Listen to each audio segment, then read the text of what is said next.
Ustedes estamos en nuestra semana 11. El tiempo pasa cada vez más rápido y ya, pues la próxima semana ustedes inician con su segunda fase de exámenes parciales.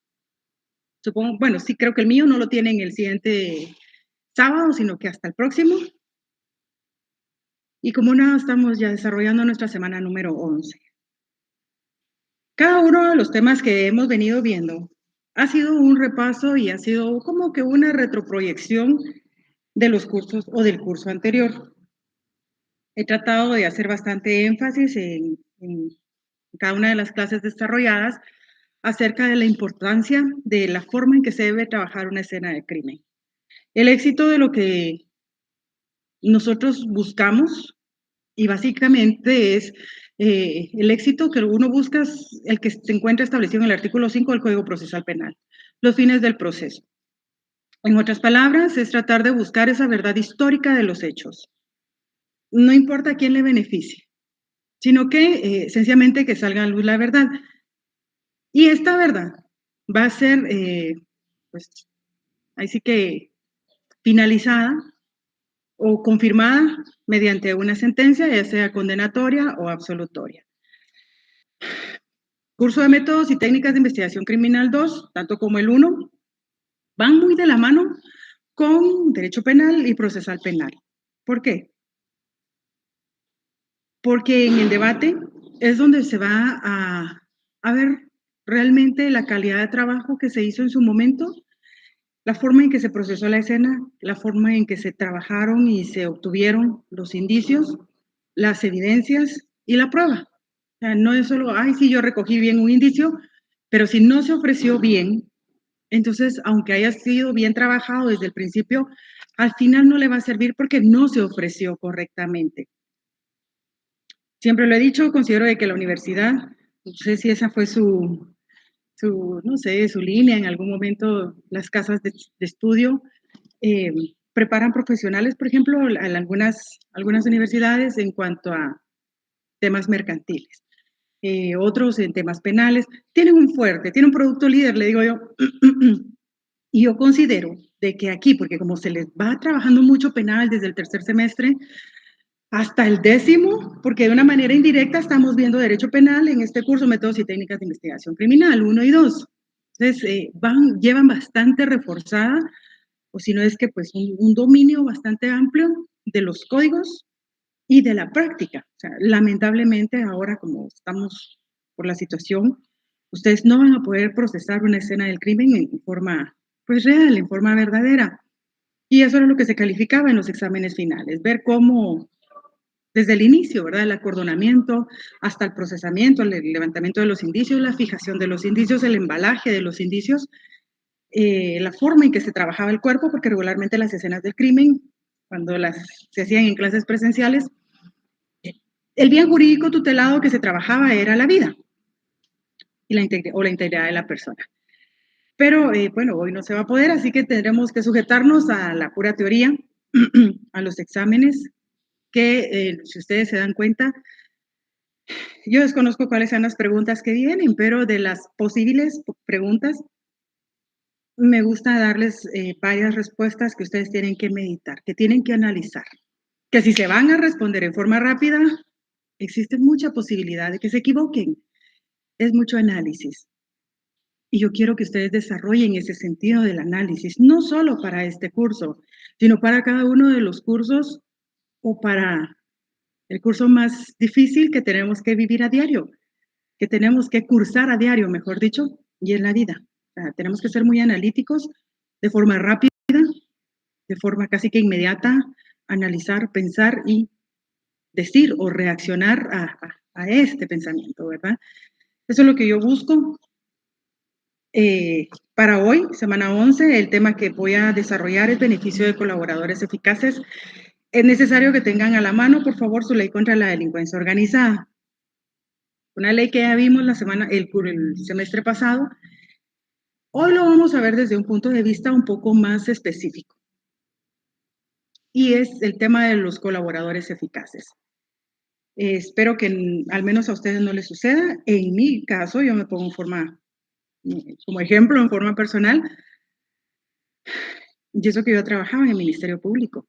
Yo en algún momento, al inicio de esta figura, confundí el colaborador eficaz con el testigo protegido. Yo decía, ¿por qué tanta bulla? ¿Por qué tienen que hacer una ley en donde se tenga que regular esta figura? Si no tanto que hemos trabajado. Entonces, por favor, que a ustedes no les pase. Un testigo protegido es totalmente distinto de un colaborador eficaz. Muy, muy, muy diferente. Tal vez los alcances jurídicos que tengan, las consecuencias van a ser las mismas, pero cada figura reviste sus propias características. Entonces, la ley contra la delincuencia organizada me voy a enfocar pues, de una forma rápida, en forma general, pero haciendo especial énfasis en este tema, el de los colaboradores eficaces.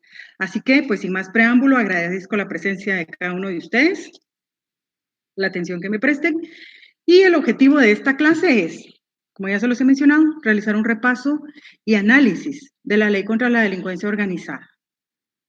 Pero este repaso y este análisis busca específicamente la comprensión de la importancia de su aplicación en casos de investigación específicos. Un colaborador eficaz, perdón, no va a aplicar en todas las figuras delictivas. No va a aplicar en una estafa, no va a aplicar en una apropiación y retención indebida, en unas amenazas.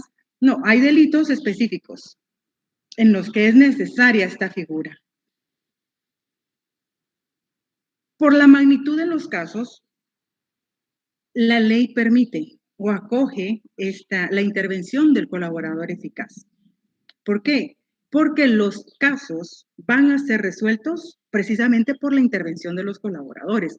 Hay estructuras que son muy cerradas. Hay grupos u organizaciones criminales que son muy celosos en cuanto a su funcionamiento.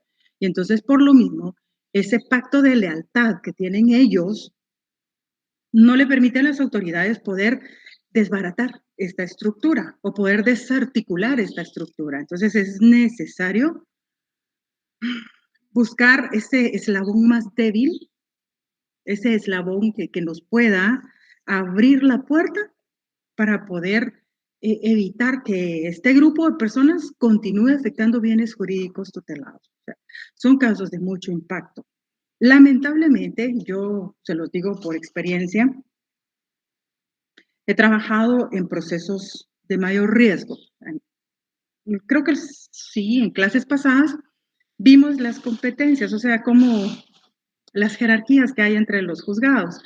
Juzgado de paz, juzgado de turno, de primera instancia, y dentro de eso se encuentran los juzgados de mayor riesgo, con sus tribunales también de mayor riesgo. Litigar en este tipo de juzgados y de tribunales es mucho más complicado, es mucho más difícil, porque casi todos los casos tienen algún método especial de investigación, un método que sí o sí nos va a decir, nos va a dar esa certeza de que los hechos que le están atribuyendo a determinada persona hay un alto porcentaje de que sean ciertos. Lamentablemente me he dado cuenta de que se ha utilizado mucho esta figura de los colaboradores eficaces. El colaborador eficaz no es nada más y nada menos que una persona que también ha cometido hechos delictivos.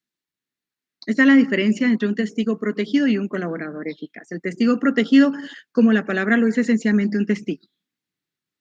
Nada tuvo que ver en la intervención de la comisión del hecho delictivo como autor, como cómplice, no, sino que un testigo presenció por X razón cierta circunstancia, en tanto que el colaborador eficaz sí tuvo una participación directa dentro de la comisión de los hechos delictivos, de esas acciones típicas antijurídicas, culpables y punibles. Les comentaba de que en los casos de mayor riesgo, casi siempre en los procesos hay un colaborador eficaz. Pero dado a que este colaborador eficaz también cometió hechos delictivos en su afán de librarse de la cárcel o de obtener una pena más pequeña, entonces lo que hace es echarle la culpa a todos o tal vez va guiando al Ministerio Público por el camino que no es el correcto. algunas veces. Y me atrevo a decir que la mayoría de veces. La intervención de los colaboradores eficaces, dice uno, bueno, pues este prácticamente no hacía nada malo en la organización criminal y sí, el resto. Caen mucho en la fantasía. Hablábamos en el trabajo de la criminalística de campo de que no debemos, el investigador no debe ajustar los indicios a su propia hipótesis preliminar. Y el colaborador eficaz sí logra que en algún momento la fiscalía adecue todas sus hipótesis a lo que él está diciendo. O sea, la prueba reina es él, el colaborador eficaz. Casi nunca, entonces ya se olvidan de la prueba científica, de la prueba testimonial, que tampoco ha quedado desechada. Es un riesgo muy grande. Yo lo veo ahora de una perspectiva ya afuera, más fría de la realidad. La fiscalía logra resolver sus procesos. Y yo siempre le he dicho, hay mucha desventaja, porque los jueces en su mayoría, lo digo por experiencia, lo he visto, siempre le están arreglando los errores a la fiscalía, casi siempre, la mayoría de veces. Hay algo malo y aunque uno lo argumente, aunque uno objete, los jueces tratan de proteger el trabajo de la fiscalía. Y no debería ser así. Si la fiscalía se equivocó, pues ni modo, pero yo siempre lo he dicho, al juez no le conviene que se evidenciar el mal trabajo que realiza la fiscalía. Y no es que yo hable mal de mis compañeros, pero es que la verdad, el procesamiento de escena del crimen y el trabajo que realizan en la recolección de indicios no lo hacen a veces de la mejor manera. ¿Y por qué al juez no le conviene que queden en descubierto estos errores? Porque tendría que dictar sentencias absolutorias y eso para él son números rojos también. Entonces, en algún momento le pueden decir, bueno, pues ¿por qué absuelve tanto? Yo sí lo diría, la fiscalía no me trae buen trabajo, pero los jueces evitan eso, crear esa mala imagen. Lamentablemente la prensa y muchas personas están, ay, jueces vendidos, jueces aquí, jueces allá, pero lo que las personas no saben es de que a veces el juez cuando toma la decisión con valor, con convicción, con objetividad de decir, no, ese trabajo que la fiscalía me está presentando no es el mejor. Así que, fuera, falta de mérito o sobreseimiento. ¿Qué dice la población? ¿Cuál es la perspectiva que tiene la población acerca de esta resolución? Que hay impunidad, que hay corrupción. Pero ustedes que ahora se dan cuenta de la importancia de este trabajo, de la calidad de este trabajo, creo que ya no van a prestarse, porque nos hemos prestado en algún momento, a juzgar y a criticar las resoluciones que los jueces emiten cuando a veces pues no le llevan lo suficiente. Y aunque dicen, no, pues ahí está todo, está claro, sí, pero presumimos que ahí está, pero recordemos que en nuestro proceso penal todo se tiene que demostrar. Lo único que se presume es la inocencia. ¿Todo el mundo sabe que yo robé, por ejemplo? Sí, pero demuéstrelo. O sea, todo el mundo sabe que soy una estafadora. Sí, pero demuéstrelo. Es que aquel dice, bueno, ¿dónde están las denuncias? Y si lo denunció, ¿dónde he sido vencida en un proceso? Porque recordemos las fases citado, oído y vencido. Tal vez solo fui citada y oída, pero no pude ser vencida en un proceso. O sea, es demasiado garantista nuestro proceso penal. Y entonces, ante todas esas garantías, cuando los jueces tienen esa valentía, ese coraje de decir, bueno, no, el trabajo que la fiscalía me presentó está muy pobre, se sobresee o se otorga la falta de mérito. Y los medios y todos dan el brinco en el cielo y ay, ¿qué pasó? Que tiene 18 veces, 18 ingresos a la cárcel. Sí, pero 18 veces que la fiscalía no ha podido demostrar esa participación. No es solo de hablar, no es solo de juzgar.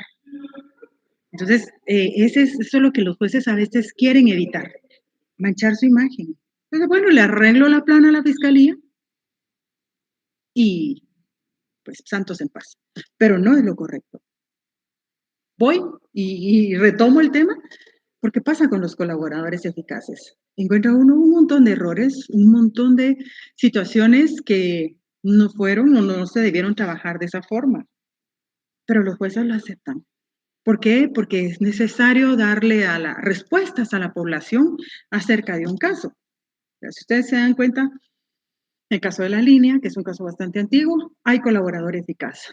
Eh, no puedo decir otro de este porque es un caso muy público, ¿verdad? Pero Entonces, casi todos los expedientes de mayor riesgo, todos tienen colaborador eficaz. Y cuando uno ve y analiza la declaración de los testigos y todo el proceso que llevó de los colaboradores que al final se vuelven testigos, dice uno, no, pues, ¿por qué lo aceptaron? Esto no es lógico. Yo hoy por hoy llevo un proceso donde soy abogada defensora de uno de los indicados, acusados, porque ya fueron acusados, eh, un colaborador eficaz sirvió para destruir una estructura criminal que operaba en Xela, Huehuetenango, Totonicapán, Guatemala, Chiquimula, una persona. O sea, tampoco es creíble, se volvió muy fantasiosa la declaración del colaborador y siempre se estuvo haciendo énfasis en eso, ¿verdad? En que tal vez algunas cosas eran creíbles, pero no todas. Sin embargo, los jueces daban porque que era cierto todo lo que el colaborador había dicho y así se continuaba trabajando. Entonces, no hay que permitir que nadie superior a la ley, que nadie ajuste estas figuras que la ley permite a su beneficio.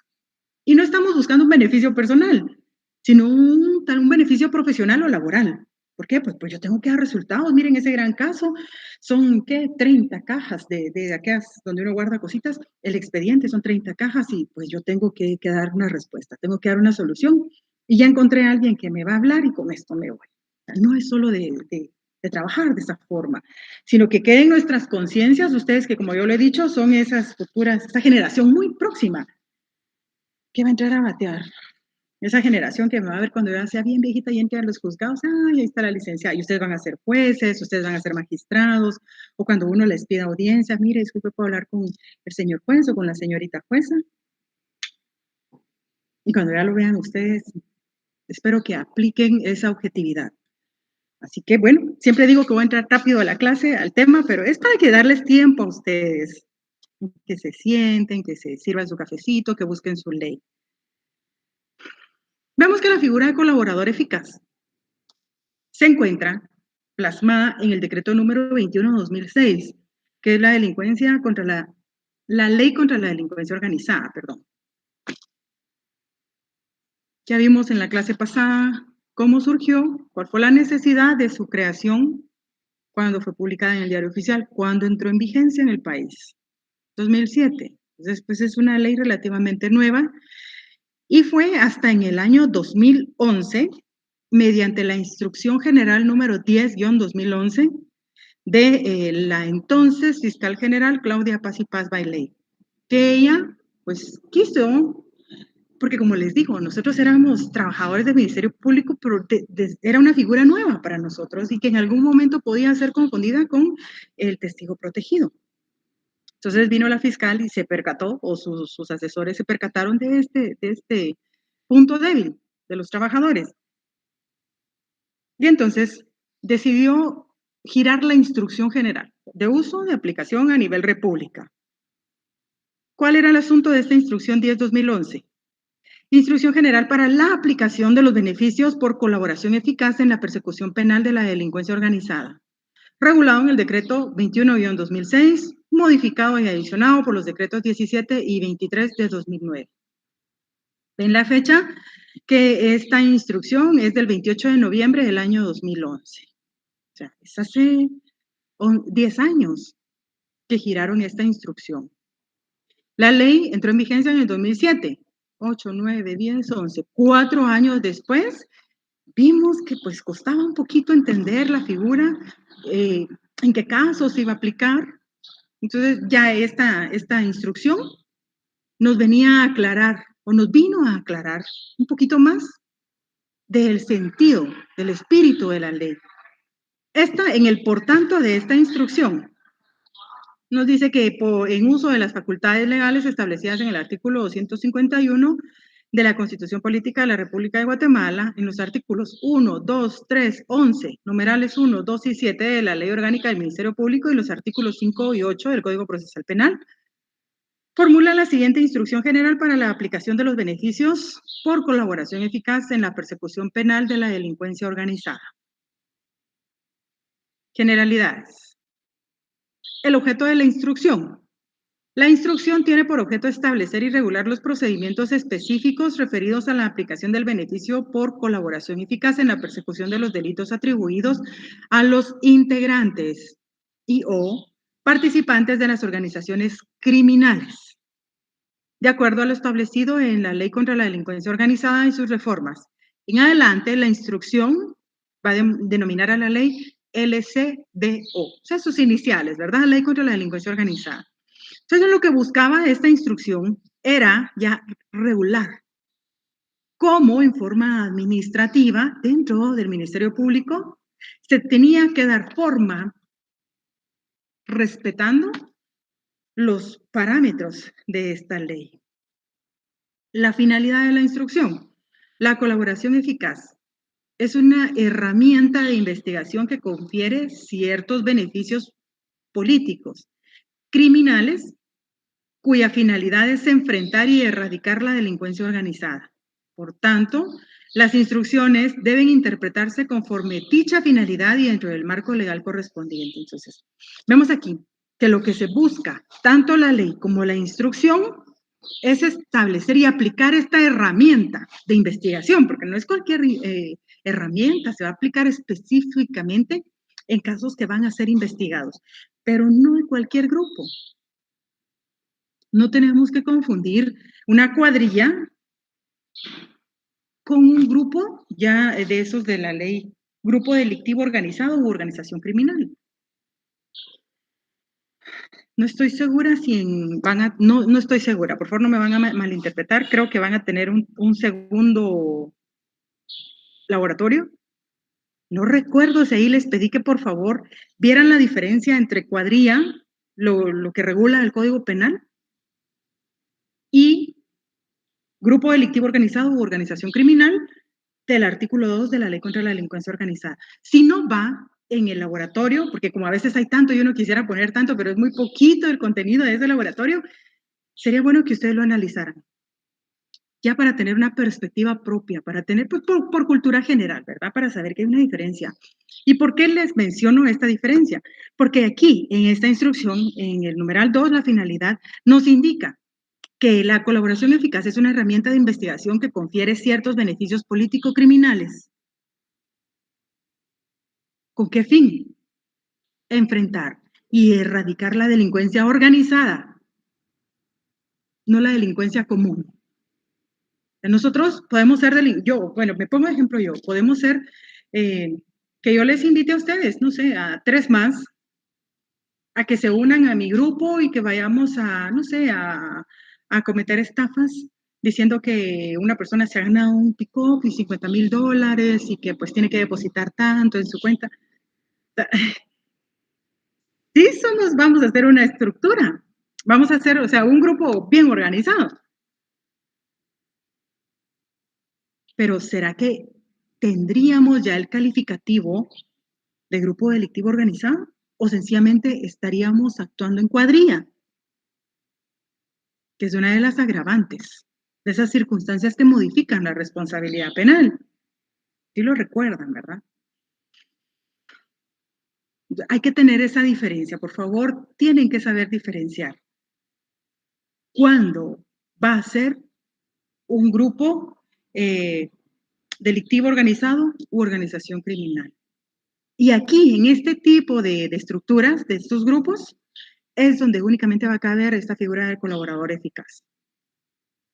Y aquí, como lo indica la instrucción, la instrucción debe interpretarse conforme dicha finalidad dentro del marco legal correspondiente. O sea, tampoco vamos a ir a cometer ilegalidades con tal de destruir, enfrentar y erradicar delincuencia organizada. O sea, lamentablemente la delincuencia organizada no va a terminar. Se desarticula hoy una banda, una organización criminal, y ya surgió una o dos o tres o cuatro o cinco más. O sea, de verdad, es ese flagelo que tiene de rodillas a la sociedad. Lamentablemente no se ha tenido, aun cuando existan leyes que son muy buenas, que son muy duras, que son muy radicales en cuanto a los castigos, no logran persuadir a las personas. Y las personas deciden integrarse a estas estructuras criminales por muchos factores, muchas situaciones, ¿verdad? El ámbito de aplicación, en numeral 3. La presente instrucción es de aplicación obligatoria para el personal que integra las distintas fiscalías, unidades y demás personal técnico del Ministerio Público que debe intervenir en la aplicación de la misma. O sea, a nivel república, sí o sí se tiene que cumplir esta instrucción. 4. Confidencialidad. Los actos de investigación, negociaciones, medidas de seguridad y demás actuaciones relacionados con el trámite de beneficios por colaboración son de carácter confidencial. El personal del Ministerio Público queda obligado al resguardo de dicha confidencialidad y sujeto a las responsabilidades penal y disciplinaria pertenecientes en caso de incumplimiento. Vemos aquí esa confidencialidad. Uno de las virtudes de los abogados, que si no la tenemos, debemos desarrollarla día tras día, es esa prudencia para hablar. Y créanme que conforme pasan los años, uno va aprendiendo y la vida le va enseñando a uno que a veces, no puede decir como en un programa de televisión, pues sin querer queriendo. No podemos perder esa, no sé, esa virtud del silencio. Puede que a uno como abogado le cuenten los más nefastos actos que realizó la persona, pero uno tiene la obligación de guardar silencio, ese secreto profesional, esa ética y también la confidencialidad aplica para cada uno de los trabajadores del Ministerio Público. No voy a decir yo no soy abogada, yo no soy graduada todavía, entonces en mí no aplica ese numeral 4 de la instrucción, o ¿qué número es? 11-2010-2011. No, a mí yo no tengo por qué guardar la confidencialidad si yo no soy graduada, no soy abogada todavía. Más adelantito, primero Dios. Entonces, como pues en mí no aplica la ética y el secreto profesional, pues yo puedo andar diciendo lo que pasó. No, no se puede. ¿Por qué? Porque aquí es específica. El personal del Ministerio Público, así sea la persona que esté limpiando y que por X razón tenga acceso a lo que está diciendo la persona, debe de guardar silencio. Queda obligado al resguardo de dicha confidencialidad y sujeto a las responsabilidades penal y disciplinaria pertinentes en caso de incumplimiento. En esta semana precisamente ocurrió un hecho, yo no sé si ustedes lo vieron en las noticias. Ay, qué difícil para el fiscal, para el auxiliar fiscal que iba. Ustedes supieron, tuvo mucha cobertura la noticia, tanto en la televisión, en las redes sociales, que ahora es donde uno más ve, de que atacaron un vehículo. Al menos eso era lo que decían los titulares. Vehículo del Ministerio Público es atacado a balazos mientras conducía un testigo al edificio de Gerona, dentro de un caso de trata de personas. En el caso, no llevaban un colaborador eficaz, pero sí llevaban un testigo. O bueno, yo no sé si era colaborador eficaz, porque hasta ahí ya no llegó la prensa. Pero trasladaban a una persona. Pregunto yo, ¿cómo sabían, en el caso de que así hubiera sido? Porque trabajemos, como decía en la clase pasada, debemos tener diferentes hipótesis preliminares. Hipótesis 1, plan A, está bien. Ya sabían que ahí iba el testigo. ¿Cómo se fugó la información? ¿Quién lo dijo? ¿Lo dijo el piloto del vehículo? ¿Lo dijo el fiscal? ¿Lo dijo el auxiliar fiscal? ¿Lo dijo algún oficial? ¿Lo dijo la persona de la limpieza que fue a dejar un vasito de agua, que barrió, que limpió el escritorio y escuchó? ¿O alguien que iba pasando? ¿El titular del caso? ¿El compañero de la par del titular del caso? O sea, ¿cómo se fugó la información? ¿Cómo sabían en qué vehículo iba el testigo? Si el Ministerio Público tiene muchos vehículos. Una vez mi hijo me dijo, ay mamá, yo quiero tener un carro como esos. No, mi amor, luego porque esos no es del MP, pero van a creer que es del MP. Entonces, no, mejor búscate otro. Cómprate otro, quítate eso de la cabeza. No. Mi hijo es pequeño, ¿verdad? O sea, y si iba, porque los vehículos los venden en los vendedores de carros. ¿Y qué tal no era el vehículo del MP? No era el vehículo, porque los carros del MP no tienen placas oficiales, tienen como todos los de nosotros, particulares. Y es un proceso bien engorroso que a uno le asignen vehículo. Allá en 2005, cada agencia fiscal tenía su propio vehículo, pero después quitaron eso. Entonces, usted va a usar vehículo mañana, pídalo con tiempo, que le asignen. Y uno no sabe cuál le van a asignar. Hipótesis A, está bien, hubo fuga de información. Hipótesis B, perdón, ustedes, hoy no estoy en mi lugar de siempre y no se me olvidó traer. Traía el agua, pero no sé ni dónde la dejé. Plan B, como el grupo, ¿verdad? Que si no le contesto. Bueno, plan B. Hipótesis B, digamos, mejor para que no crean que le estamos haciendo propaganda a un grupo, algún dúo, dueto. Como lo salió diciendo la vocera o el vocero del Ministerio Público. No, por favor, no malinterpreten, no fue un ataque directo. Eran dos grupos rivales que se estaban enfrentando a balazos y lamentablemente en ese momento cruzó el vehículo, pasó el vehículo y le dio un impacto. Hipótesis B, plan B.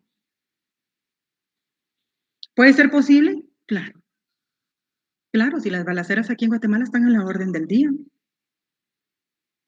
¿Vieron ustedes también un vehículo en uno de los municipios? Un señor repartidor de gas, donde sicarios a bordo de una motocicleta, todavía lo corrieron, el señor lo hizo su alto respectivo en el semáforo lo detuvo. Uno de los delincuentes, el sicario se bajó la motocicleta, corrió hacia donde él estaba y le pegó el disparo. Había mucha gente, era de día, o sea, ahora ya el criminal no tiene ese temor de ser descubierto. O sea, eso lo ven como un premio. Pero retomemos la confidencialidad. Sale por eso, ¿verdad? Por las diferentes hipótesis. En la hipótesis del plan B, pues no tiene que ver una fuga de información o una falta de confidencialidad. Sencillamente ocurrió. El momento y el lugar no adecuado. Íbamos pasando. Pero yo hablaba con mi esposo y con un amigo con el que siempre platico. Imagínate vos, le decía yo, plan A o plan B, yo hubiera sido la testigo, yo ya no hablo. Porque yo como testigo hubiese creído, jamás voy a creer, ay, es que fíjese que casualmente estaban pasando ustedes en medio de una balacera. No, yo de verdad, como seres humanos vamos a pensar, ya lo saben, y si, no sé, alguien se enojó mucho porque no, yo ya no declaro, mejor yo me voy de aquí y ahí mire usted, fiscal, cómo resuelve su problema.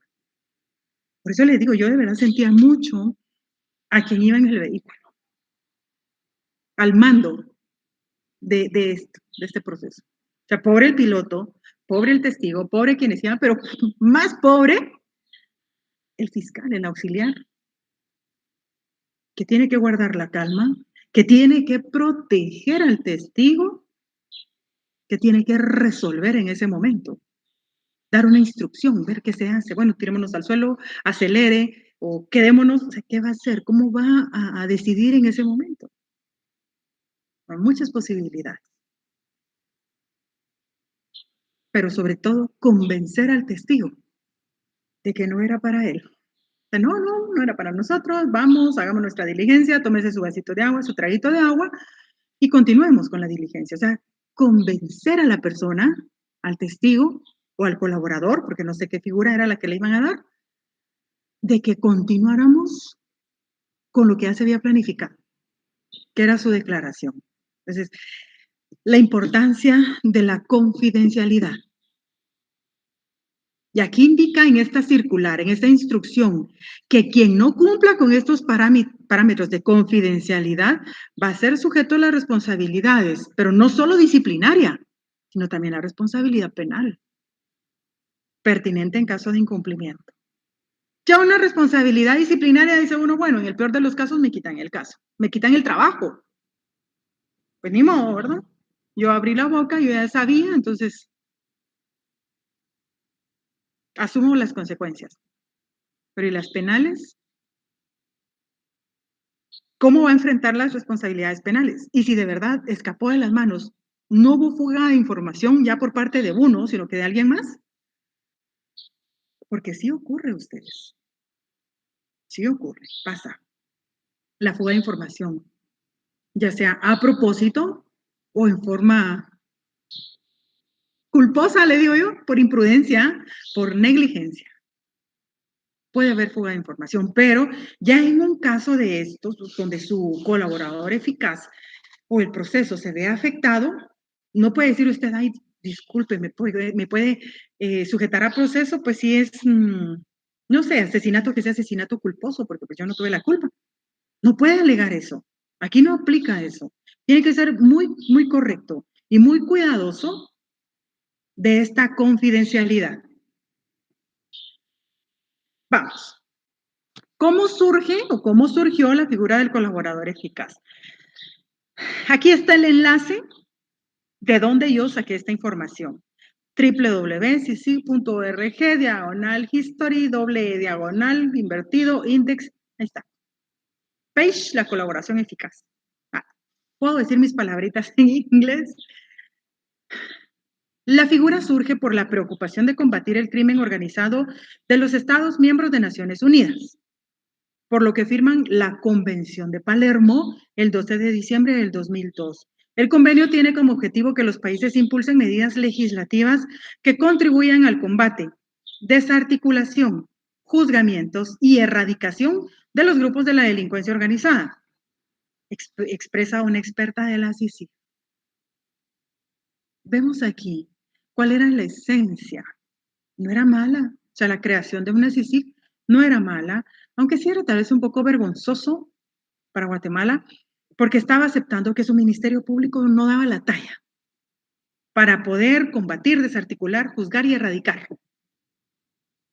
Bueno, pues está bien, no puedo, porque se vale decir también no puedo.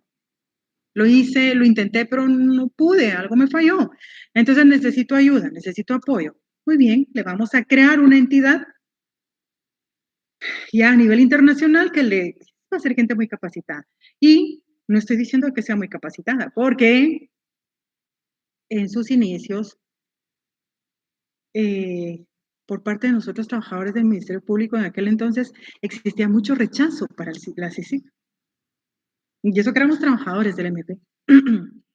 Porque solo nos llegaban a quitar nuestros casos, los bonitos, los ya avanzados, los que sí podíamos nosotros, los que habíamos logrado resolver. Llegaba la instrucción que por mandato de la CICIG que nos llevamos tal expediente. Yo decía, no, si es mi trabajo, ellos van a ir a lucirse con sombrero ajeno. O sea, hay muchos puntos que solo el que está adentro los conoce. Por eso yo cuando escucho a las personas hablar, digo, bueno, no hay que hablar solo porque el conglomerado lo está haciendo. Hay que irse a la raíz y ver el origen de por qué están diciendo eso. ¿Quién está manipulando o es verdad el comentario? Pero voy a que, pues en su momento la CICIG buscaba eso, combatir, desarticular, juzgar, erradicar. Grupos de delincuencia organizada. En algún momento se volvió totalmente política. Y no es que yo esté a favor de los políticos, es que sencillamente no podemos estar ante una justicia selectiva. Justicia, justicia. Recordemos, solo imaginemos cómo es la balanza de la justicia. Igual para todos. Igual para todos. No que este grupo sí, este grupo no. Aquel sí, este no. Parejo, parejo. O sea, como los hijos, ¿verdad? Como dice el dicho, o todos hijos o todos centenados. Entonces, una organización internacional va a venir a decir, bueno, Ministerio Público, hágase un lado porque se no puede, lo voy a hacer yo. Pues hágalo parejo. No vaya a darle a usted prioridad a, ay, es que pobre este mijito. Algunas veces sucede, ay, este mijito, mire, pobrecito, este le cuesta más. Y el resto que trabaje para él porque pues pobrecito él es. No, o sea, parejos todos. Pero la importancia de esto, de lo que la página escribió en su momento, existía preocupación a nivel de varios países y lo plasma también el tercer considerando de la ley, que la Convención de las Naciones Unidas contra la Delincuencia Organizada Transnacional, suscrita por Guatemala con fecha 12 de diciembre del 2000 y aprobada mediante decreto número 36/2003, tiene como propósito promover la cooperación para prevenir y combatir eficazmente. Pero aquí, la Convención de Palermo es del año 2002. Firmaron en el 2002 este convenio. ¿Para qué? Porque a nivel ya transnacional, estos grupos estaban traspasando fronteras. No se quedaban solo aquí, en Guatemala, sino que ya abarcaban frontera de toda Centroamérica. Y de toda Centroamérica podían agarrar para América del Sur o bien para América del Norte. O sea, había que ver cuál era el producto líder, por así decirlo, de cada uno de estos grupos delictivos organizados u organizaciones criminales. La figura del colaborador eficaz tiene su propia naturaleza jurídica y se rige bajo 7 principios. Vamos a ver los principios de la figura del colaborador eficaz. Tenemos primero la eficacia. ¿Qué tiene que ver la eficacia aquí? Mucho, porque la información que brindará el colaborador eficaz tiene que ser de gran magnitud para que ayude a la desarticulación de estas bandas criminales. Debe aportar pruebas para llevar a juicio a los miembros de esas estructuras criminales, a efecto de que no queden impunes los delitos que cometieron. Bueno, veamos aquí este principio de la eficacia. Tal vez ustedes creerán que soy muy, no sé, muy exagerada, o tal vez dirán, esta licenciada es resentida porque no gana los casos. No, pero no es eso. Es porque uno ve los errores y dice, ¿por qué están trabajando esto así? Esto no es así, la ley no establece eso. Pero bueno, aquí la eficacia dice que la intervención del colaborador eficaz tiene que aportar pruebas para el juicio. No dice, basta con la declaración del colaborador eficaz para que en juicio se desarticulen estas estructuras criminales. No, no es eso. Debe aportar pruebas. Entonces, eso quiere decir que la fiscalía no tiene que quedarse solo con lo que el colaborador dijo. Y si lo que está diciendo es mentira, y si de propósito ahí está aprovechando para cobrar venganza, yo voy a decir que fue aquel.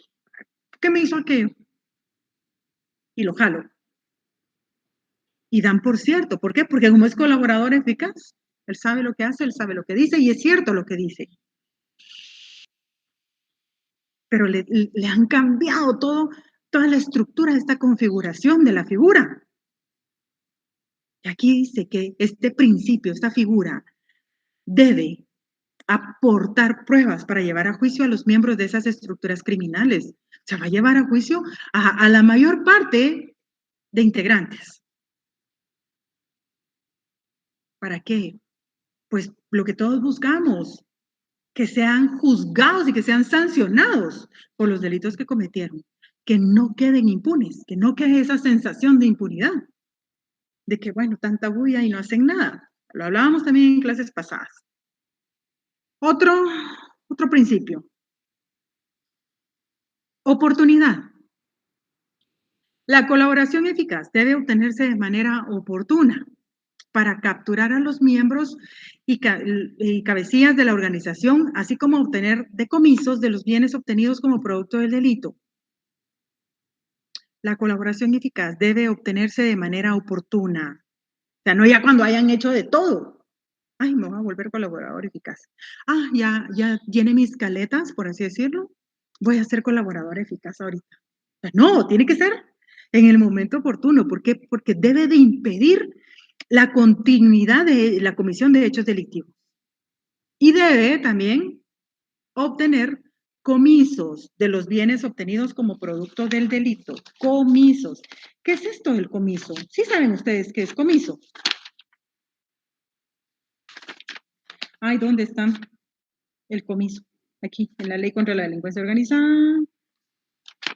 Habla también del comiso. Ay, ya me fui, no lo tengo ahorita a la mano. Pero en el Código Penal también habla del comiso. ¿Y qué es eso? Ah, en el 89 de la Ley contra la Delincuencia Organizada establece qué es el comiso. Porque aquí este principio nos dice que debe obtenerse los decomisos. Aquí dicen decomisos, pero yo siempre he dicho que no es esa la palabra correcta, es comiso. ¿Por qué? Hagamos una comparación de leyes. Vean primero el artículo 60 del Código Penal. 60. Comiso. Aquí nos da la definición de qué es comiso.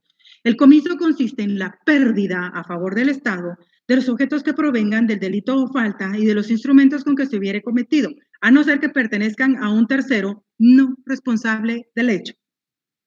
Bueno, está ahí, 60. Veamos el 89 de la Ley contra la Delincuencia Organizada, ya la definición de ley específica. Cuando los bienes producto del delito sean de ilícito comercio o de ilícita procedencia, el Ministerio Público podrá solicitar por vía incidental, la vía de los incidentes, ley del organismo judicial, la extinción del derecho de propiedad o la posesión de los mismos por medio del comiso a partir que exista auto de procesamiento. Pero aquí solo nos dice en qué consiste el comiso. El artículo 60 nos define qué es el comiso. Entonces, aquí, este principio de oportunidad nos indica que la colaboración eficaz debe obtenerse de manera oportuna para capturar a los miembros y cabecillas de la organización criminal, así como de obtener, digamos, a favor del Estado, los bienes obtenidos como producto del delito. Ya más específico, como lo establece, concatenémoslo con el 89, de ilícita procedencia. Eso es lo que busca también esta figura, que el Estado recupere. O sea, el Estado perdió tantos bienes, ustedes. El Estado ya casi no tiene nada, que los ha podido recuperar gracias a esta figura, la extinción de los bienes ilícitos, que son cometidos o que son obtenidos a raíz de actos ilícitos. Les voy a comentar algo que le pasó a mi hijo ahorita, hace poco. Por X razón tuvo que comer en la calle y yo le pregunté, ¿qué cenaste, mi amor? Y me dice, fíjate, mami, que me comí unos tacos con carne de dudosa procedencia. Ya ni le dije más, ¿verdad? Porque sabe ni qué tacos se fue a comer, pero estaban deliciosos, mamá, me dijo, entonces pues me los disfruté. Salvo las palabras, ¿verdad? Que a los hijos también las menciona. Otro principio, la proporcionalidad. El beneficio que se otorga al colaborador debe ser en proporción a la eficacia e importancia de la información que aporta en el proceso penal. Ay, yo voy a decir poquitas cosas, igual me quito todas las condenas que pueda tener. Igual la fiscalía, ¿qué va a saber? Si esto de la estructura, solo yo que estuve adentro lo sé. Te voy a dar algunas cositas, pero no. Dan, darán, dice el dicho. O sea, me da poco, le doy poco. Me da mucho, le doy mucho. Pero es esa sagacidad que debe tener el fiscal. Para que, ay, no, que ya por lo menos me dijo, ya cayeron 5. Ah, va, está bien. Entonces con 5 me voy. No, no es así. Debe de ser proporcional. El beneficio debe ser proporcional a la eficacia e importancia de la información que aporta en el proceso penal. Vamos a otro principio. Comprobación. No es suficiente la declaración del colaborador eficaz. Oigan aquí. Sino que su testimonio tiene que ser verificable y comprobable con otros medios de investigación científicos, como escuchas telefónicas, análisis de cámaras de video, informes periciales y de las telefonías nacionales. Ya tiene que comprobarse. No basta solo con la declaración del colaborador eficaz. Y esto lo plasmó CICIG hace muchos años. ¿Por qué no se cumple? Porque no se aplica. Ellos mismos dijeron, no es suficiente la declaración del colaborador eficaz. Su testimonio tiene que ser verificable y comprobable con otros medios de investigación científicos. ¿Dónde está la aplicación científica si solo se quedan con lo que él dijo y con el anticipo de prueba? Artículo 317 del Código Procesal Penal. Lo mismo que me dijo aquí, lo va a ir a decir al juez. Y ya, con eso yo solucioné mi problema. O sea, vemos ahí cómo se ha ido perdiendo el espíritu de la ley en la aplicación a casos concretos. En ese afán de querer resolver y de dar resultados, se ha hecho mal. Aquí dice que tiene que aplicarse a otros medios de investigación científicos como escuchas telefónicas, análisis de cámaras de video, informes periciales y telefonías nacionales. Sigamos. Formalidad. Es necesario suscribir un acuerdo de colaboración, el cual debe firmar el agente fiscal del Ministerio Público, el sindicado y su abogado defensor. O sea, el que va a aceptar ser colaborador eficaz debe estar siempre con su abogado. El colaborador presta su declaración ante un juez competente en calidad de prueba anticipada, que es de manera voluntaria, espontánea y con el compromiso de hablar con la verdad. Ah, pero qué fácil. Mejor omitimos uno de estos principios, que es la comprobación, y nos vamos directamente a la formalidad. O sea, ya no van a ser 7 principios que van a regir la figura del colaborador eficaz, sino que 6. Es que él viera que uno de ellos, ¿cómo da problema? Pues no importa, le da problema, tiene que trabajarlo. Aquí indica en esta formalidad, en el principio de la formalidad, que el colaborador presta su declaración ante un juez competente en calidad de prueba anticipada. ¿Dónde encontramos la figura de la prueba anticipada? Vamos al Código Procesal Penal, artículo 317. Actos jurisdiccionales, anticipo de prueba. Cuando sea necesario practicar un reconocimiento, reconstrucción, pericia o inspección que por su naturaleza y características deban ser considerados como actos definitivos que no puedan ser reproducidos, o cuando deba declarar un órgano de prueba que, por algún obstáculo difícil de superar, se presuma que no podrá hacerlo durante el debate, el Ministerio Público o cualquiera de las partes requerirá al juez que controla la investigación que lo realice. Se tiene que encuadrar esta declaración en calidad de anticipo de prueba. Otro de los principios, control judicial. Un juez competente es el que tiene la facultad de autorizar o modificar los beneficios del acuerdo de colaboración eficaz, porque la ley contempla el respeto a la independencia judicial. No es porque un ministerio público diga, sí, yo considero que sí, está dando información buena, vale la pena que lo hagamos colaborador eficaz. Bueno, hagamos nosotros nuestra propia acta, nuestra propia resolución, nuestra propia providencia de trámite. El juez lo tiene que aceptar porque pues si no yo estoy investigando, pues yo hago la investigación. Yo sé qué es lo que me sirve y qué es lo que no. Aquí estableció que se debía respetar siempre la independencia judicial. Entonces, el juez competente tiene la facultad de autorizar o modificar los beneficios del acuerdo de colaboración eficaz. O sea, el hecho de que la fiscalía lo haya redactado de una forma no quiere decir que el juez no se lo pueda rechazar o modificar. Puede hacerlo. Revocabilidad. Consiste en que los beneficios que se ha otorgado a un colaborador eficaz pueden ser revocados cuando se comprueba que el sindicado ha mentido, ha sido falsa su declaración o se niega a cumplir con los compromisos que suscribió en el acuerdo. Se lo puedo revocar. ¿No me está cumpliendo? Ah, según él, que qué bonito, ¿verdad? Ya caído de ingenua y ya no va a devolver las cosas que tenía que devolver o me dio medias verdades. Pues sencillamente se le pide al juez que revoque ese beneficio. No es garantía de que nunca se le va a revocar. Bueno, entonces ya aquí resumidos, ¿cuáles son los principios de la colaboración eficaz? Tenemos eficacia, oportunidad, proporcionalidad, comprobación, formalidad, control judicial y la revocabilidad. 7 principios, por favor, de la colaboración eficaz. No los vamos a encontrar en la ley. Estos están ya en la doctrina, en los propios documentos que hacía ya la CICIG. ¿Por qué? Porque era la más interesada. Se supone que ella era la que iba a venir en su momento a desarticular toditititititas o en una muy buena cantidad estos grupos delictivos organizados, organizaciones criminales, porque aquí no, pues no podía.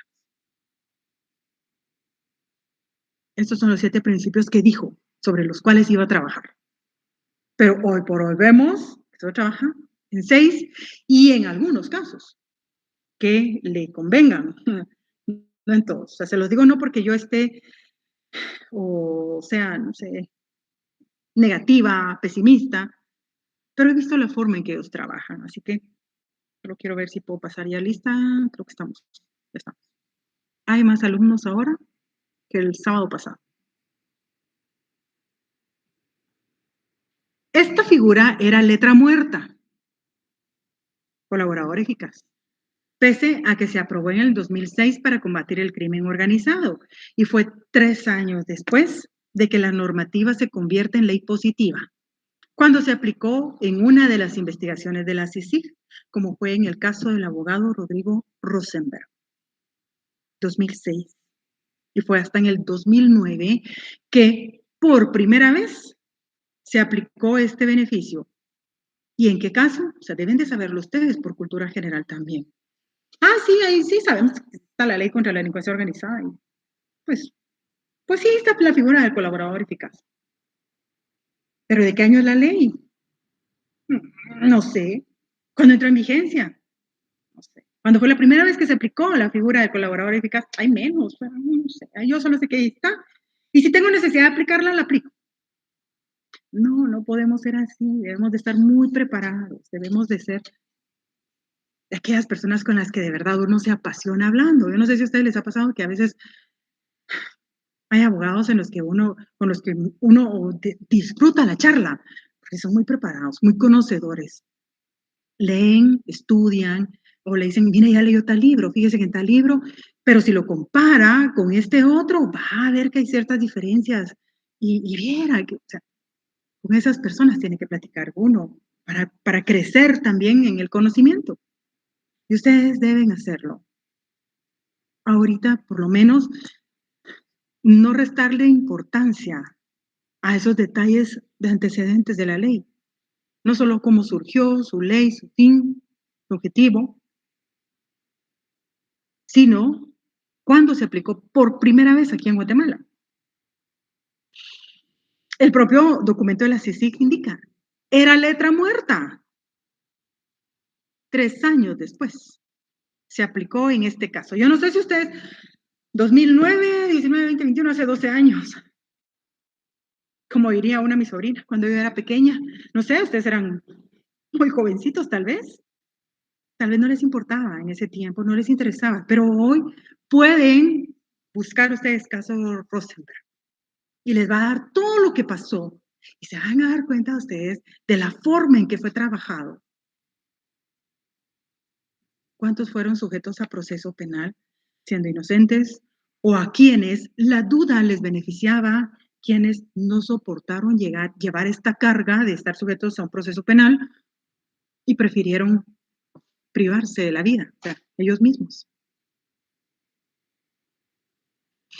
Un caso con muchas situaciones muy accidentadas. Es bueno que usted, yo no voy a entrar aquí a desglosar o a detallar porque necesitaríamos mucho tiempo, pero se lo resumo. 2009, muerte de abogado Rosenberg causa conmoción. Este es un titular que yo saqué de, aquí dice mi fuente, ¿verdad? Es un titular de prensa, de uno de los medios escritos. Muerte de abogado Rosenberg causa conmoción. El homicidio del abogado Rodrigo Rosenberg Marzano, ocurrido el 10 de mayo del 2009 en la Avenida de las Américas, causó gran conmoción a escala nacional e internacional debido a un video póstumo. O sea, vamos nuevamente con las hipótesis criminales. Plan A, lo mandaron a matar y él, pues, sabía que eso iba a pasar, algo como aquella obra, ¿verdad? Crónica de una muerte anunciada. Entonces, voy a estar preparado y si algo me pasa, bueno, tú difundes este video. Plan B, no era tan cierto como decía el video. O plan C, fue para desestabilizar al gobierno. O sea, pueden salir tantas hipótesis. Pero esta fue la que trabajó la prensa. Sigamos. Caso Rosenberg. Colaborador eficaz no aporta nueva información al proceso. Yo omití todo lo que pasó, todo ese ínterin, ¿verdad? Siempre sale, aquí le pongo el enlace donde yo extraje esta información. Y tiene que ver con la primera vez en que se aplicaba esta figura de colaborador eficaz a un caso concreto aquí en Guatemala. ¿Y qué resume este reportaje? El día de ayer, el Juzgado Tercero de Primera Instancia Penal, Narcoactividad y Delitos contra el Ambiente de Guatemala realizó una audiencia en el Hospital del Instituto Guatemalteco de Seguridad Social, IX, de la Zona 9, en la que se escuchó al colaborador eficaz, fulano de tal, quien sufre una enfermedad terminal. dentro del caso del asesinato del abogado ocurrido el 10 de mayo del 2009. No aporta nueva información al proceso. Pregunto yo, ¿será que de verdad tenía información que le iba a servir a la fiscalía para volverlo colaborador eficaz?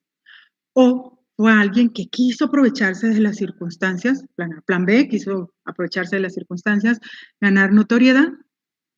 O tres, fue alguien que se buscó de propósito tomando en cuenta de que pues, tenía una enfermedad terminal, que existía la posibilidad de que muriera a lo largo del proceso. Tres hipótesis que me surgen a mí acerca de este titular. Pero era la primera vez que se estaba aplicando esta figura, entonces era algo nuevo. Está bien, la primera vez, digo yo, está bien, vamos a cometer errores. Como siempre lo he dicho, la primera vez va uno muerto de miedo y en todo, sus audiencias, su primera vez en el trabajo, su primera vez en su nueva casa, ese miedo a lo desconocido, jurídicamente hablando también. Era la primera vez que se aplicaba esta figura.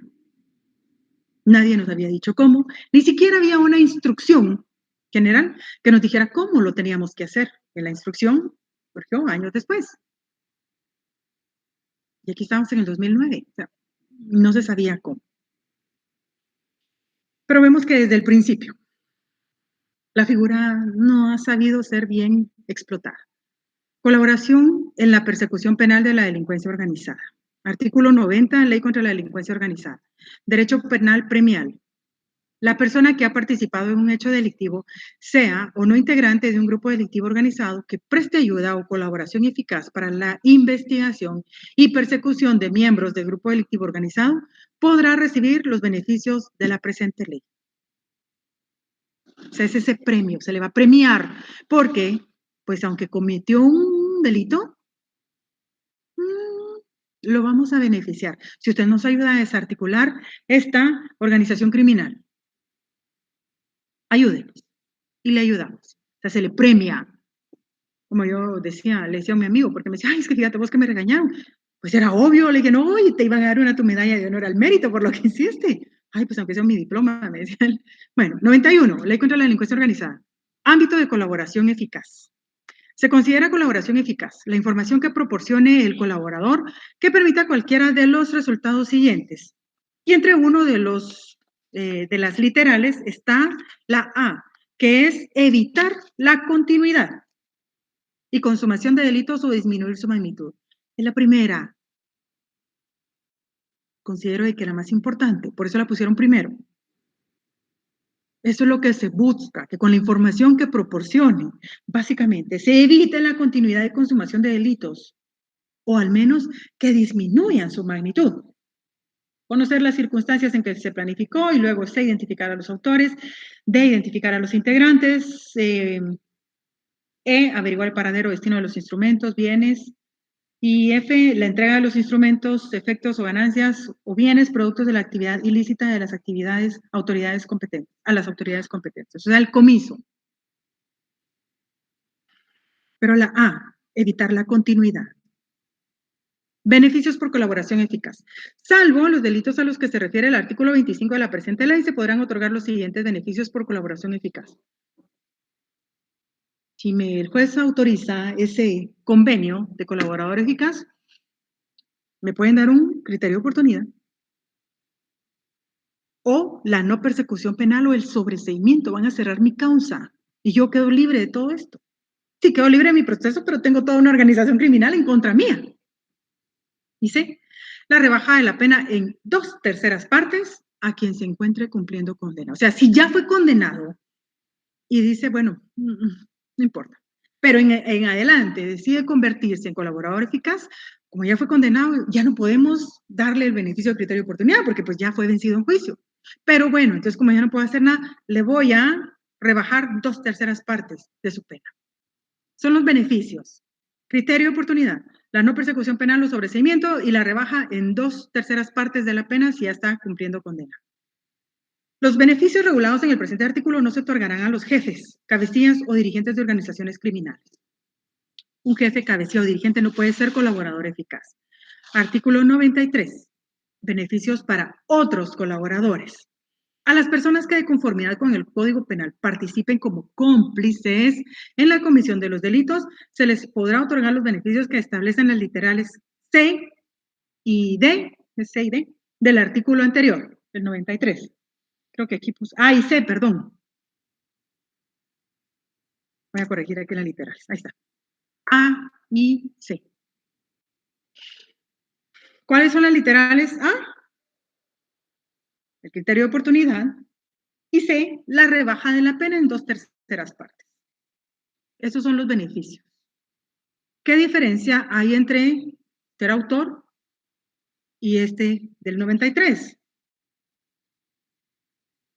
Cómplices. ¿Quiénes son los cómplices? ¿Qué beneficio tienen los cómplices? ¿Dónde están los autores?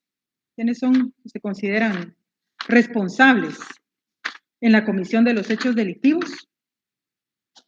Participación del delito, lo vemos en el artículo 35 del Código Penal. En el 36 están los autores y en el 37 los cómplices. Ahí nos va a decir quiénes son. De la participación en el delito. Aquí está lo que les decía hace un momento. Artículo 35, Código Penal. Nos habla de quiénes son responsables. Son responsables penalmente del delito los autores y los cómplices. Y en el artículo 36 nos dice quiénes son autores, 37 nos detalla quiénes son los cómplices.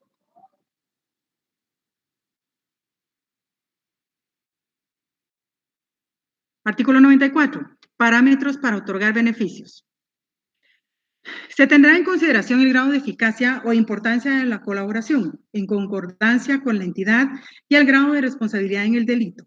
Adicionalmente, el colaborador deberá entregar todos aquellos bienes, ganancias y productos que hubiera obtenido como consecuencia de su actividad ilícita en la organización criminal. Y eso es lo que no cumplen. ¿Por qué? Porque el colaborador no quiere quedarse sin nada. O sea, el colaborador quiere salir ganando, ganando, ganando siempre. Ganando en cuanto a su proceso penal, ganando en cuanto a lo obtenido de esas ganancias ilícitas. Irregularmente, porque lo he visto, no devuelven todo, devuelven lo que quieren devolver. ¿Por qué? Pues porque la fiscalía no es, no sé, no llega a establecer todas las posesiones del colaborador. ¿O qué pasa si el colaborador nunca puso algo a su nombre? O sea, que regularmente es lo que se hace, ¿verdad? No, yo no pongo nada a mi nombre, no va a hacer que me lo embarguen, no va a hacer que me lo comisen, no va a hacer que me lo extingan. No, prefiero no tener nada. Se lo pongo a mi familia. Mis hijos, que son chiquitos, ¿verdad? Ahí no se los pueden quitar. Yo no tengo nada. Lo único que puedo darle es la verdad de lo que ocurrió. Lo único que puedo hacer es entregarle a mis amigos y poner en riesgo mi vida, mi integridad. O sea, con eso es bastante. O sea, tiene que entregar. O sea, son los parámetros para otorgar los beneficios. Debe entregar todos aquellos bienes. No dice los que quiera. Algunos, hombre, no se haga bolas, un poquito nada más. No. La ley establece que todos, y no solo los bienes, las ganancias y productos que hubiera obtenido como consecuencia de su actividad ilícita en la organización criminal. Artículo 95. Condiciones del beneficio otorgado. Los beneficios en la presente ley se otorgarán bajo condición de que el colaborador no cometa delito doloso por un tiempo no menor del doble de la pena máxima que establece la ley por el delito que se les indique hubiere cometido. O sea, en otras palabras, no puede cometer ningún delito doloso. Porque habla aquí y hace especial énfasis en el delito doloso y no el culposo. Bueno, porque el culposo puede suceder en cualquier momento. No hay intencionalidad de cometerlo. Imagínese que diga ningún tipo de delito, ni doloso ni culposo. Y si de repente yo choco o la imprudencia de alguien me involucra en un accidente de tránsito y no tuve yo la culpa, en lo que se averigua, a mí me revocan mi beneficio de colaboradora eficaz. Y voy otra vez a la cárcel. Y a la cárcel donde ya están los compañeros que definitivamente No me van a dar mi medalla o mi diploma por haberlos entregado, ¿no? Que lo más seguro de que me van a matar. Y aunque no me metan en el mismo centro carcelario, me van a meter en otro. O sea, me van a recluir en otro, pero ellos me van a mandar a matar. Entonces, ese delito culposo es el que se realiza sin intención. O sea, nadie sabe en qué momento va a haberse involucrado en un delito culposo. Por negligencia, por imprudencia o por impericia. Pero el doloso, este delito intencional, sí no puede cometer ninguno. Imagínense que esté vinculado en su momento por asesinato, 25 años, pena mínima, el doble de la pena, 50. Durante 50 años se tiene que portar bien. Secuestro, 50 años. O sea, no puede volver a cometer otro delito. Artículo 97. Diligencias previas a la celebración del acuerdo. Como consecuencia de las entrevistas que lleve a cabo, el fiscal dispondrá los actos de investigación necesarios para corroborar la información proporcionada. Es claro, por mandato constitucional, el Ministerio Público debe de investigar. Y aquí, esta ley específica también le da el permiso, ¿no? Pero ya la Constitución se lo había dado. Haga lo que quiera para corroborar la información proporcionada, siempre y cuando sea útil, pertinente e idóneo. Lícito, útil, pertinente e idóneo. Tiene permiso.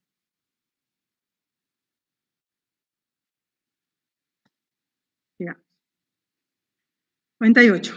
Elaboración y contenido del acta del acuerdo de colaboración. Culminados los actos de investigación que corroboren la información proporcionada, el fiscal, en caso considere procedente, solicitará al juez competente la concesión de algún beneficio previsto en la presente ley, la cual deberá contener lo siguiente. Hay más alumnos, qué bueno. Que debe contener el acta, el acuerdo de colaborador eficaz. Y ahí les dice, yo no lo quise poner porque entonces no me daba tiempo. Vamos al artículo 97. Diligencias previas a la celebración del acuerdo, como consecuencia de las entrevistas que lleve a cabo, el fiscal dispondrá de los actos de investigación necesarios para corroborar la información proporcionada, pudiendo ordenar a la Policía Nacional Civil que realice las pesquisas previas y rinda un informe al fiscal que lo ordenó. El 98. Elaboración y contenido del acta del acuerdo. Debe tener la literal A, el beneficio otorgado, la información proporcionada por el colaborador, el D, el compromiso de la persona de seguir colaborando, y el E, las obligaciones a las que queda sujeta la persona beneficiada. O sea, en el 98 están todos, yo no lo quise copiar todo. Artículo 100. Inicio de la persecución penal.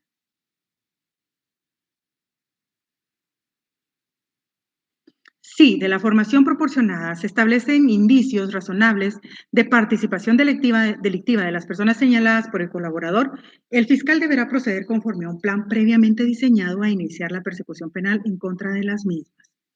Bueno, si de la información proporcionada nos da esos indicios razonables, reales, de la participación delictiva de las otras personas que ya el colaborador dijo, no, el fiscal no se va a quedar solo así, ya me dijo, hombre, y ahí está, ya con eso.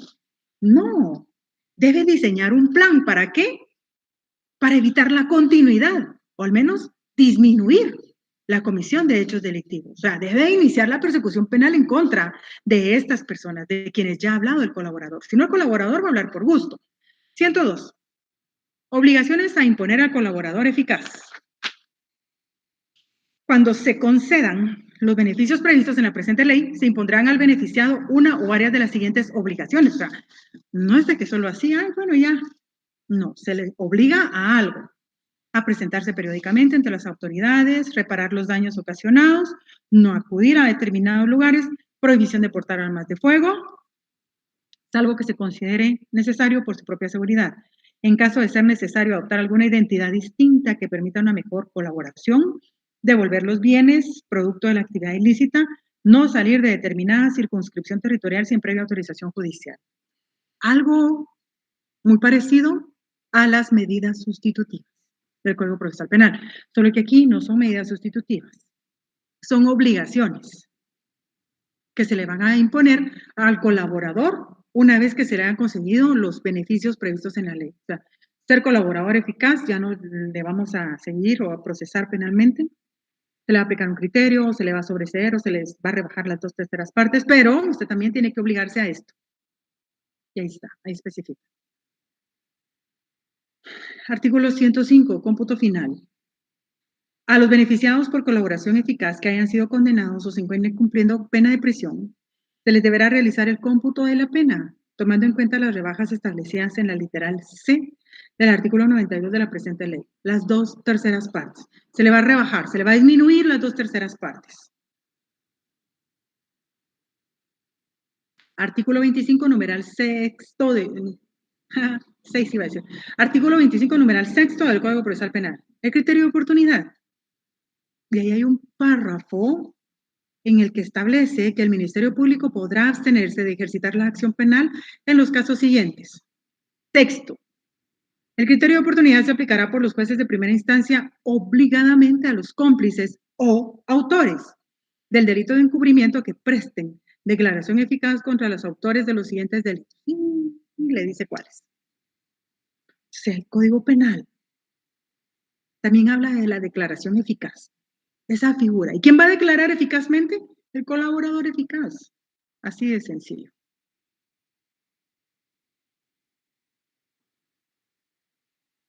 Regresemos un poquito al artículo 2 de la Ley contra la Delincuencia Organizada.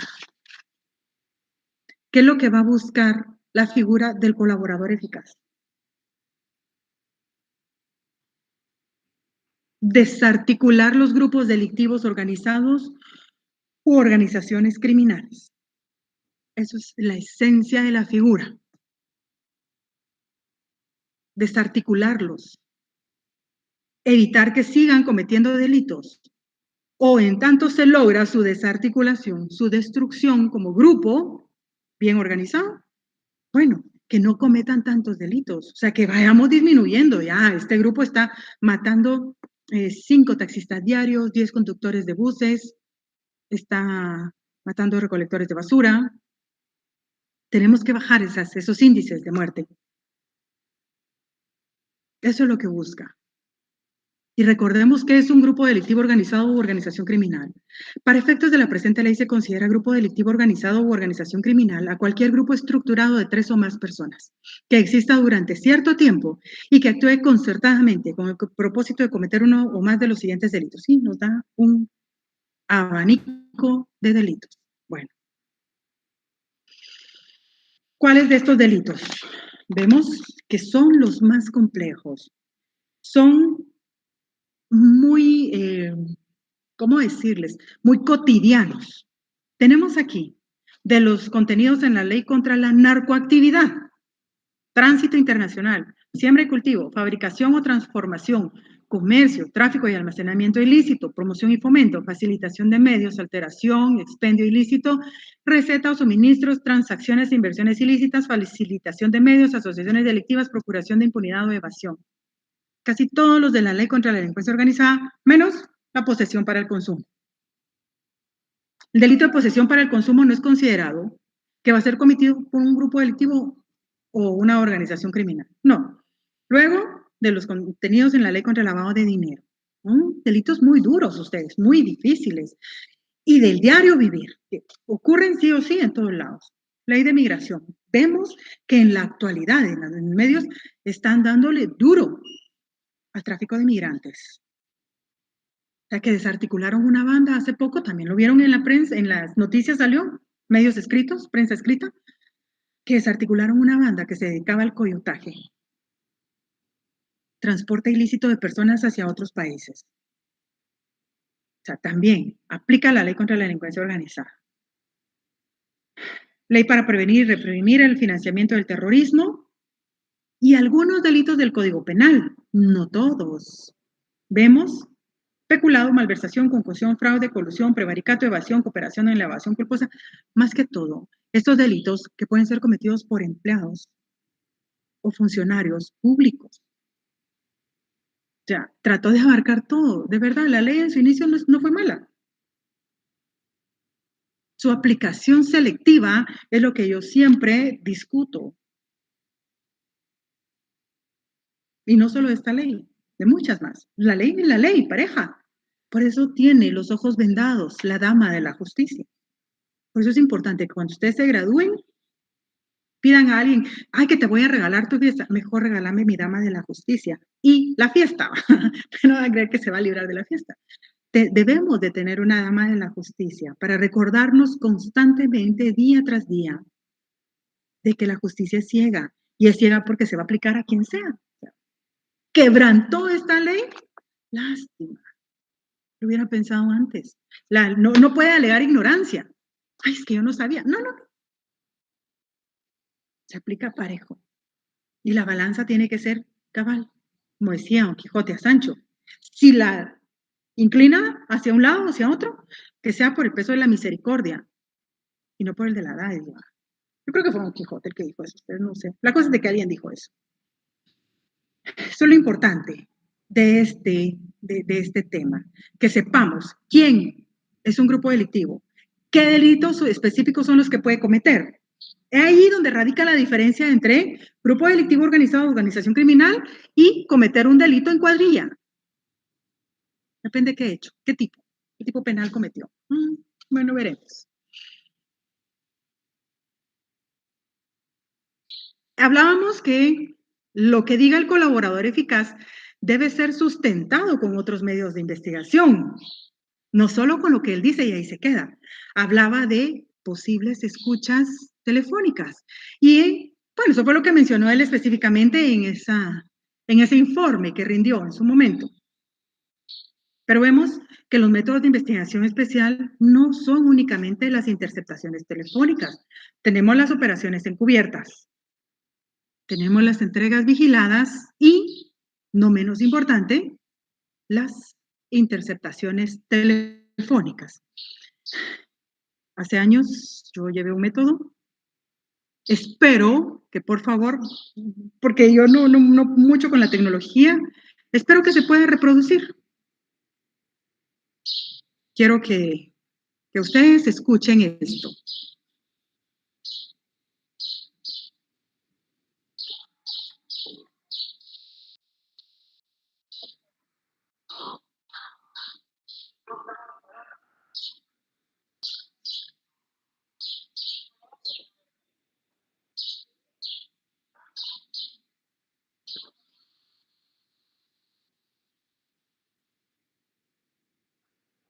Espero que lo hayan podido escuchar. Esta es una interceptación telefónica, donde se tenía la colaboración de un colaborador eficaz, valga la redundancia. Pero este método sí se trabajó correctamente. Y no lo digo que yo lo llevaba, no, o sea, lo trabajó otra persona. Yo sencillamente llevé el debate. Pero lo que decía el colaborador, bueno, aquí se aplica. Tenemos que demostrarlo con otros medios de investigación. Y aquí aplicamos la escucha telefónica, la interceptación telefónica. Lo voy a reproducir nuevamente.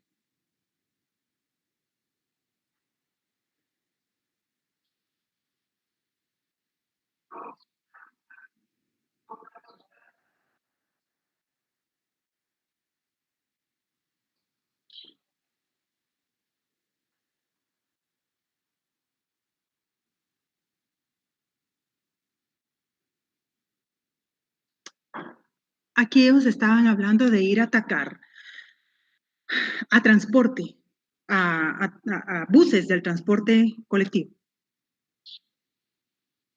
Yo busqué la llamada más pequeña, pero hay conversaciones en donde es específico. Aquí, el cabecilla era el que daba la instrucción. No vayan a tirar. Le dijo, no disparen. ¿Qué le dijo el receptor de la llamada? ¿Solo le damos la perseguidora? Sí, solo la perseguidora. No van a tirar. ¿Por qué? Porque solo querían ir a imponerse ellos, a que dijeran, a que los dueños de buses se dieran cuenta de que no estaban jugando, que sí se les estaba requiriendo un pago a cambio de poder trabajar.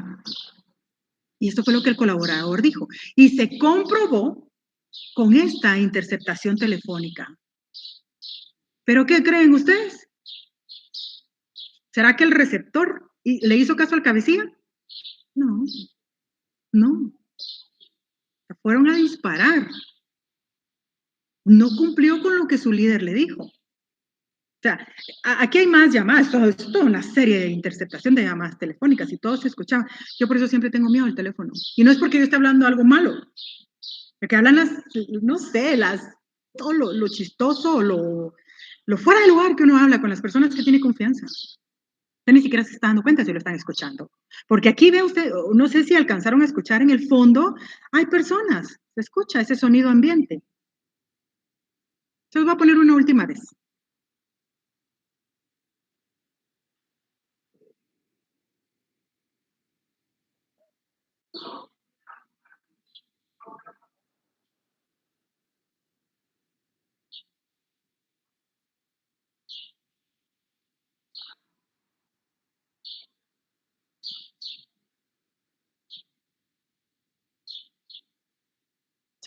Si le pueden tirar, bueno, y si no, no.